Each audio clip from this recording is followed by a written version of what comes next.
Welcome, guys, to our last topic that we're doing of the school year, which is quadratic equations. And I find we're doing last one already, huh? But we're doing it. We'll be okay. We've got some stuff going on for the rest of the semester. All right. So this one's basically an example of trying to solve, say, 2r squared plus r minus 36 equals 0. All right.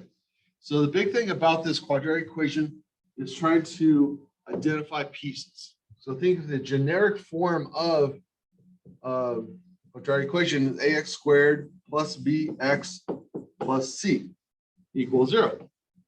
So identifying those pieces. For the a is 2, so a equals 2. For the b, you don't say anything there, so it's a 1, so b equals 1. And the c is negative 36. And why those letters matter is that we're actually plugging into this thing, what's actually known as the quadratic equation, which is minus b plus or minus 4ac over 2a. Okay, so we're going to take each of those pieces and plug them in. So opposite of b, so negative 1 plus or minus b squared minus 4 times 2, 4 times a, which is in this case 2, times negative 36, all over 2 times a, which is 2. All right. So now we solve what we can. Let's see. So we're running out of room a little bit, so I'll squeeze up here. So we got this point, negative 1 plus or minus 1 minus 42 is 8, 36. So we got 2, so plus 288 all over 2 times 2 is 4. So I combine them. So we're at minus 1 plus or minus 289 over 4. And we're going to be comparing them to these old things. So the number that's under the square root, you compare it to listed here, and I do not see a 288. Even if I expand this list, 288 is not a good one. So it's not on our list. So, or 289, sorry, is not on the list. So therefore, in this case, since you can't reduce this, if you try to reduce that if you can, but if you can't reduce that, hey, that just means you get to be done. So that big old mess, so that's your answer. Might not seem like it, might not seem pretty, but that's okay. That's all we're doing for these. All right, next example, x squared plus x minus 12 equals 0.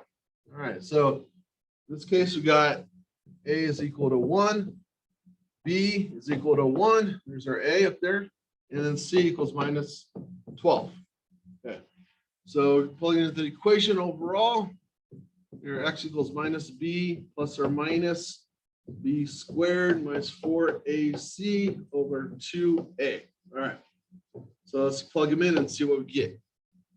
So x equals opposite of b, so minus 1 plus or minus b squared is 1 squared minus 4 times 1 times minus 12 all over 2 times 1. All right.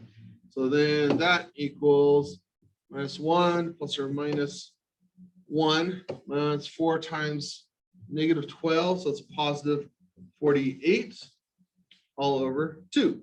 All right. So it's progressing. Now it combines to negative 1 plus or minus 49 over 2. All right, so 49, again, go back, look at these numbers, and we see, 49 bottom left corner. We're still using those. So 49 is exact match. So we go, all right, that's minus 1. Square root of 49 is 7 over 2. So to get your two possible answers, you split them up. So minus 1 plus 7 over 2 equals 6 over 2, which equals 3. And the other answer, you take the minus 1 minus 7 over 2. So minus 1 is minus 8 over 2 equals minus 4. And there's both your answers. Both those answers are technically what you want. So if you're able to reduce that square root, you're going to have two answers for a quadratic equation. Last one, 3r squared plus r minus 2 equals 0. So we got a is equal to 3, b is equal to 1, and c is equal to -2. So just so we have the equation again, for quadratic equation, it's minus b plus or minus b squared minus 4ac all over 2a. All right, let's plug them in. So x equals opposite b, so -1 plus or minus 1 squared minus 4 times 3, that's -2 all over 2 times 3. All right, simplify a little bit. -1 plus or minus 1 squared is 1, minus 4 times 3 is 12, times 2 or -2, so it makes it plus 24 over 6. Okay. Then we got -1 plus or minus 25 over 6. And Mary, back to this, our little tables. 25 is the exact match. So square root of 25 is 5. So it's -1 plus or minus 5 over 6. Now you split it in the two directions. So -1 plus 5 over 6 and -1 minus 5 over 6. These are your two answers. So -1 plus 5 is 4 over 6 and reduces down to 2 over 3. There's one answer. And the other one is -1 minus 5, it's a -6 over 6. So other answer is -1. There's your two answers. So it might seem a little odd, but identify the A, B, and C, plug into the equation, reduce the square root if you can. And typically you have two answers if you're able to reduce the square root. All right, good job. It's a little confusing, but take one step at a time, you'll be okay.